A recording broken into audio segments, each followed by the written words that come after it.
नमस्कार, मैं शिल्पा सिंह हाजिर हूं लेकर अपना बेहद ही खास कार्यक्रम भारत भाग्य विधाता, जहां आज बात भारतीय नववर्ष की। लेकिन आगे बढ़ने से पहले कुछ सवाल। सवाल ये कि क्या हम भारतीयों ने कभी भी ये सोचा है कि हमारा नववर्ष कब शुरू होता है? हमारा अपना इतिहास क्या है और आखिर कैसे हमें मनाना चाहिए अपना नववर्ष?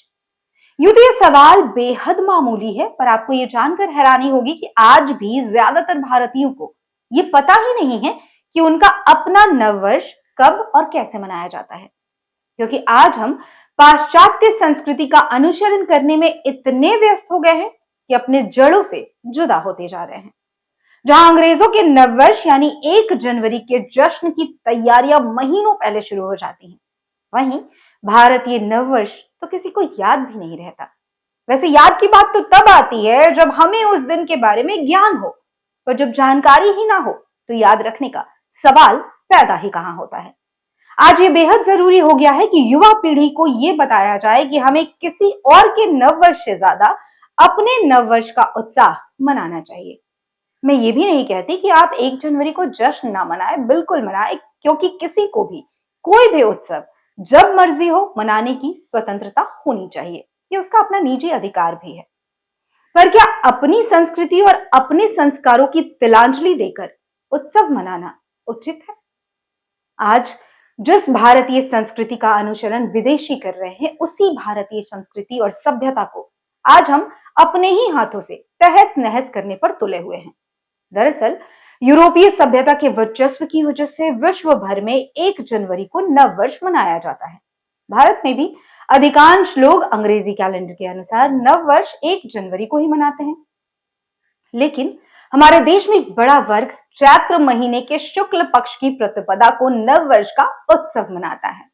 यह दिवस भारतीयों के लिए अत्यंत विशिष्ट है, क्योंकि इसी तिथि से नया पंचांग प्रारंभ होता है और वर्ष भर के पर्व, उत्सव, अनुष्ठानों के शुभ मुहूर्त भी इसी दिन से निश्चित होते हैं। भारत में ऋतु परिवर्तन के साथ ही भारतीय नववर्ष का आगाज होता है। चैत्र महीने के में शीत ऋतु को विदा करते हुए बसंत ऋतु के सुहावने परिवेश के साथ नववर्ष आता है। यह दिवस भारतीय इतिहास में कई कारणों से महत्वपूर्ण है।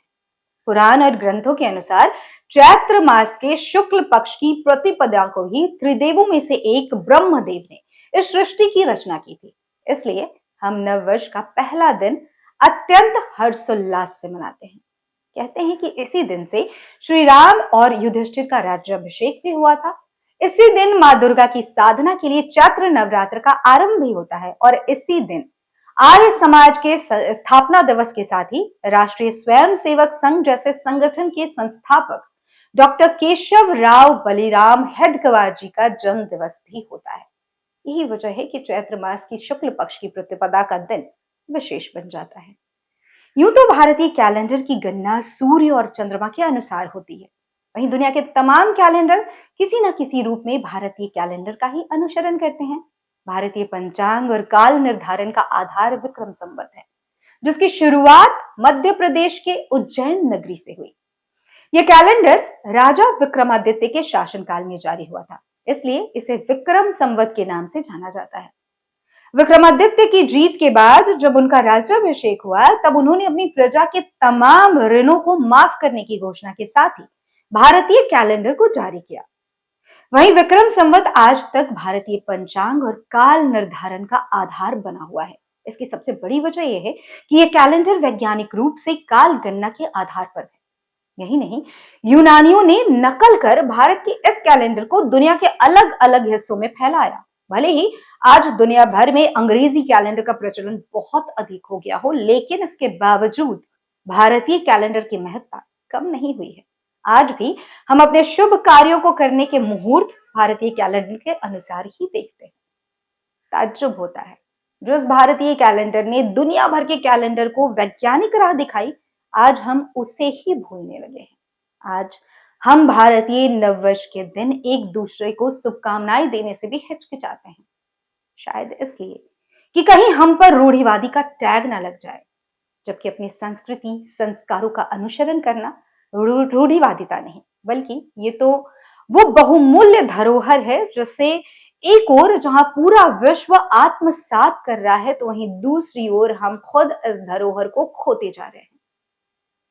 दुनिया को राह दिखाने वाली संस्कृति आज खुद राह से भटकने को मजबूर है। मुझे लगता है कि अपने धर्म और संस्कृति के उत्सवों को मनाने का सभी में लगाव होना चाहिए। हमारे महापुरुषों और वीर योद्धाओं ने धर्म और संस्कृति की रक्षा के लिए बहुत से बलिदान दिए। क्या वो बलिदान इसलिए दिए गए थे कि एक दिन हम अपनी ही संस्कृति और धर्म को भूल जाएं? अभी भी समय है कि हम मिलजुल कर एक ऐसा प्रयास करें जिससे विश्व में हमारी संस्कृति का एक ऐसा संदेश जाए कि हम भारतीय अपनी संस्कृति को संरक्षित रखने के लिए एकजुट हैं। क्या अब भी हमें अपने भारतीय कैलेंडर के अनुसार नववर्ष नहीं मनाना चाहिए, जिसमें पूरे ब्रह्मांड की रचना है?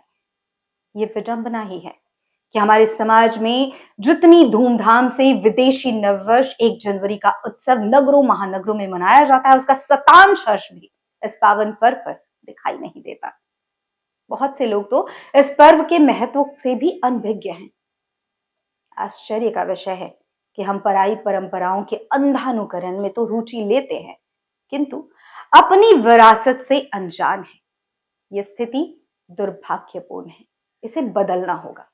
आइए अपने नववर्ष को पहचाने, इसका भी पूरे हर्षोल्लास के साथ स्वागत करें, पकवान बनाए, मिठाइयां खिलाए, परस्पर बधाई देकर इस उत्सव को सार्थक बनाएं। आइए नववर्ष में करें नई पहल, कठिन जिंदगी को करें सरल। अनसुलझी जो रही पहेली इस नववर्ष मिलेगा उसका भी है, क्योंकि साल नया है, उम्मीदें नई हैं, नए हैं सपने, लक्ष्य नए हैं, आओ मनाए हर्ष नए। आप सभी को सिटी लाइव और शिल्पा सिंह की तरफ से नववर्ष की ढेर सारी शुभकामनाएं।